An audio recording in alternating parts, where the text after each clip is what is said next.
బంగాళాఖాతంలో ఏర్పడిన ముందే తుఫాన్ మరింత తీవ్ర రూపం దాల్చింది. ఇది ప్రస్తుతం నైరుతి పశ్చిమ మధ్య బంగాళాఖాతంలో కేంద్రీకృతమై ఉంది. గడిచిన 3 గంటల్లో గంటకు 13 నుంచి 18 కిలోమీటర్ల వేగంతో పశ్చిమ వాయువ్య దిశగా కదులుతోంది. బంగాళాఖాతంలో ఏర్పడిన మోంతా తుఫాన్ మరింత తీవ్ర రూపం దాల్చింది. ఇది ప్రస్తుతం నైరుతి పశ్చిమ మధ్య బంగాళాఖాతంలో కేంద్రీకృతమై ఉంది. గడిచిన 3 గంటల్లో గంటకు 13 నుంచి 18 కిలోమీటర్ల వేగంతో పశ్చిమ వాయువ్య దిశగా కదులుతోంది. ప్రస్తుతానికి తుఫాన్ చెన్నైకి 600 నుంచి 640 కిలోమీటర్లకు, విశాఖపట్నంకి 700 నుంచి 740 కిలోమీటర్లకు, కాకినాడకి 680 నుంచి 710 కిలోమీటర్ల దూరంలో కేంద్రీకృతమై ఉంది.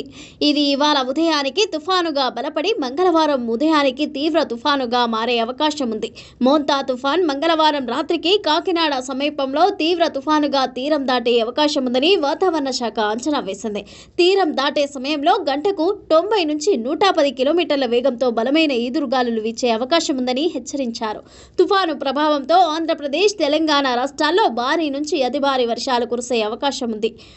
సోమవారం కాకినాడ, కోనసీమ, పశ్చిమ గోదావరి, కృష్ణా, బాపట్ల, ప్రకాశం, నెల్లూరు జిల్లాల్లో భారీ నుంచి అతి భారీ వర్షాలు కురిసే అవకాశం ఉందని వాతావరణ శాఖ తెలిపింది. ఈ జిల్లాలకు రెడ్ అలర్ట్ జారీ చేశారు.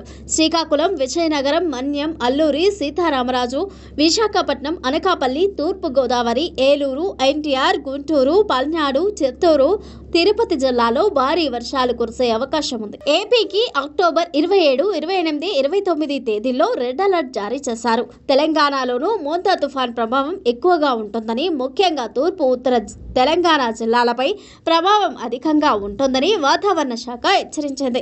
మంగళవారం, బుధవారాల్లో రాష్ట్రంలోని పలు జిల్లాల్లో కుండపోత వర్షాలు కురిసే అవకాశం ఉంది. మంగళవారం భూపాలపల్లి, ములుగు, కొత్తగూడెం, మహబూబాబాద్ జిల్లాల్లో అతి భారీ నుంచి అత్యంత భారీ వర్షాలు కురిసే అవకాశం ఉందని అధికారులు రెడ్ అలర్ట్ జారీ చేశారు.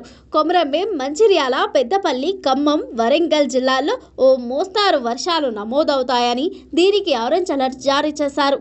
తుఫాన్ హెచ్చరికల నేపథ్యంలో ఆంధ్రప్రదేశ్ ప్రభుత్వం అప్రమత్తమైంది. లోతట్టు ప్రాంతాల ప్రజలు సురక్షిత ప్రాంతాలకు వెళ్లాలని, అనవసర ప్రయాణాలను వాయిదా వేసుకోవాలని అధికారులు కోరారు. కాకినాడ జిల్లాలో మోంతా తుఫాన్ ప్రభావం ఎక్కువగా ఉండే అవకాశం ఉన్నందున అక్కడ పలు పాఠశాలలకు వరుసగా 5 రోజుల పాటు సెలవులు ప్రకటించారు. ఇతర జిల్లాలైన కృష్ణా, బాపట్ల, తూర్పు గోదావరి, ఏలూరు, పల్నాడు, అన్నమయ్య, కడప జిల్లాల్లోనూ 1 నుంచి 3 రోజుల వరకు పాఠశాలలకు సెలవులు ప్రకటించారు.